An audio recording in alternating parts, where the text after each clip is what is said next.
की आपल्या हातून जबरदस्त माणसं बरी होतात. नुसता तुमचा हात लागला ना की लोक शिवर होते, पण तुम्हाला काय वाटायला लागेल की अच्छा मी करते. सो मी दैवी बीवी बनले, मी एकदम मागे माझ्या असं वाईट वगैरे मला हे पण नाही, हेही शिकवतात. ते आपल्याला कुरिअर आणून देतात, खूप मागे मागे कुरिअर देतात आपल्याला आणून. तर ते कुरिअरवाल्याने तुमच्याकडे गोष्ट दिल्यानंतर तो जर असं म्हणला की मी आणलं ना कुरिअर, आता माझं आहे, असं तर काय होईल?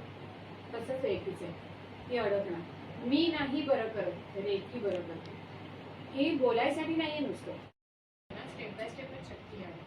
एकदम शक्ती आली ना तुमच्यामध्ये, तर तुम्ही आता ऑलरेडी जे संसारात आहात किंवा ऑलरेडी ज्या कमिटमेंट्समध्ये आहात ना, त्याच्यातून पटकन तुटायला होतं. म्हणून लोक पण असं म्हणतात की माझ्या बाबतीत पण मी पण सगळ्यांना सांगते आणि माझ्या गुरूंनी जे सांगितलंय ते तसंच्या तसं ट्रान्सफर करते. तुम्ही तसंच करायचंय पुढे, की पटकन शक्ती येऊ नये अशी. आपल्याला पटकन पी हळद हो गोरीची सवय लागते. माहितीये की तो अशी त्याच्यासमोर एखादी अशी ऍक्सिडेंट केस आली तर फाटली अशी स्किन वगैरे मांडीची पायाची, तर तो असा नुसता हात फिरवायचा की ते फिक्सिंग मध्ये दाखवतात ना पिक्चर मध्ये, तशी ती स्किन खिचवायची. ती शक्ती काय होती? कारण मिकाऊ सुईंना त्याचं उत्तर नाही देतात. ऍक्च्युली बघायला मिकाऊ सुईंना पोचून टाकायचं ते सगळं, इथून इथून पोचून टाकायचं, चित्तातून पोचवायचं, चित्तावर घ्यायचं नाही. समोरून लोक तुम्हाला म्हणणार, कारण नॅचरली त्यांना तसे आपण पण नाही का ओव्हरवेल्मिंग असतो कोणाकोणाला. आपल्याला खरंच खूप सहृदयता असते आपल्या मनामध्ये की अरे याच्यामुळे झालं, पण ते त्यांनी नाही घ्यायचं. त्यांनी अहंकार बाळगला की अहंकार आला की देखील कळलं, अहंकार आला की ती म्हणते बरं. जसं आई लहानपणी तुम्ही पोळी करायला पहिल्यांदा गेला असाल पण, आणि आईला सांगितलं असेल जे घडायला हवंय ते म्हणा.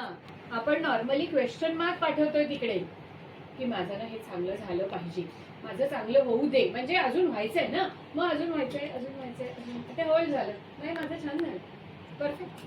मला कोणी तब्येत विचारली ना की असं मी म्हणते फर्स्ट क्लास, माझं मे बी डोकं दुखत होतं पण मी त्याला फर्स्ट क्लासच पाठवणार. नाहीतर काय होतं सांगते तुम्हाला, तुमचंच ऑब्झर्वेशन करा की समजा तुम्ही बसलाय तिकडे आणि समजा तुमचं बारीक डोकं दुखतंय, तुम्हाला फोन आला. फोनवर पहिला फोन उचलल्या ती विचारते व्यक्ती की काय म्हणतेस, कशी आहे, काय विचार नको बसून डोकं दुखतंय. परत या व्यक्तीने तुमची चौकशी छान करण्यासाठी फोन केला, तिला काही करता नाही, तर ती म्हणते ओके ओके बरं होता. मग तिचं पण स्लाइटली दुखायला लागतं. तुम्ही कुरिअर केलं, मग ती म्हणते बरं बरं ठीक आहे, जरा औषध बिषध घे, चल मी बाय नंतर करते आता शांतपणे फोन. तुम्ही पण म्हणता बरं सर ठीक आहे, कारण तुम्ही वैतागलेले आहे. So you are passing your वैताग. तुम्हाला काही कारण नाहीये. तिने जनरल फोन केला, तिच्याशी जुजबी बोलून फोन ठेवायला हवा होता, बट इट इज बरं. ती फोन ठेवते, ती चल बिचार, ती अजून कोणाकडे फोन करते, अगं तिचं डोकं दुखतंय. अरे अच्छा, म्हणजे हे मल्टिप्लायच करताय तुम्ही. नाही नाही तरी म्हणून मी बसला असं, पण तो असं का, मग काय गोळी करी द्या जरा, काहीतरी होत होतो, मी गोळी घेते ना, माझ्या शरीरात त्रास आहे ना, मी why should I transfer it to you. Simple. घरामधल्या लोकांना पण असंच वागवायचं. घरामधल्या लोकांना पण वैताग आणि चिडचिड करणारी ती यंत्रणा नाही आहे तुम्हाला दिलेली. त्यांना तुमची व्यवस्थित हा, तुम्हाला अगदी चक्कर येऊन तुम्ही पडताय तर मी असं वेळासारखं म्हणणारच नाही की तुम्ही मदत मागू नका. मदत मागणं वेगळं, आपण अधिष्ठान मांडून मदत मागितली. आज आपण हे सगळं काय केलं, ही व्यवस्था केली. गेली 1.5 महिने आम्ही फोन करतोय एकमेकांना, तेव्हा आपण 10-12 मंडळी एकत्र आहे. आपल्यासाठी 5-7 मंडळी आत्ता बाहेर काम करतात, म्हणून हे सगळं नीट होणार आहे. कळलं अधिष्ठान केवढं आहे, म्हणजे किती किती घटक मदत करतील. आपली गाडी, आपला ट्रॅफिक, आपलं वाहन, आपलं पेट्रोल, आपले सहकारी सगळे एकत्र आले म्हणून हे घडतंय. सो मल्टिपल गोष्टी असतात आपल्या सगळ्या कामांमध्ये. त्यामुळे सगळ्यांच्या वाटणीचं आभार, ग्रॅटिट्यूड आणि त्यांच्या बाबतीमध्ये सहृदयता ही जेव्हा इथे वाढते तेव्हा ट्रान्सफर पडते, तेच होईल.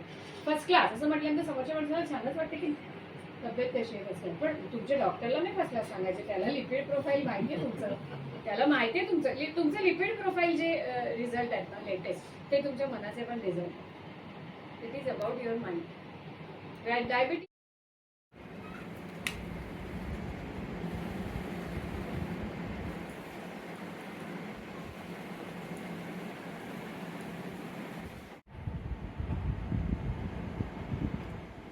सर्वात्मका सर्वेश्वरा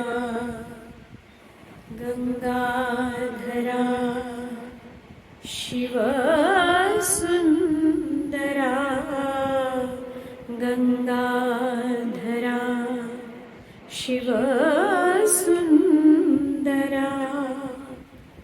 जे जे जगी जगते तया माझे म्हणा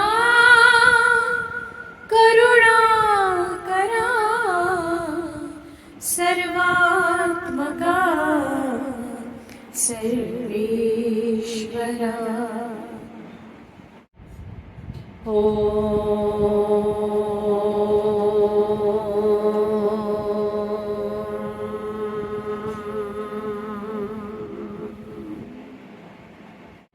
आधी रिटायर्ड झाले आणि मी यापूर्वी पण इथे येऊन गेली नेचर स्टेला.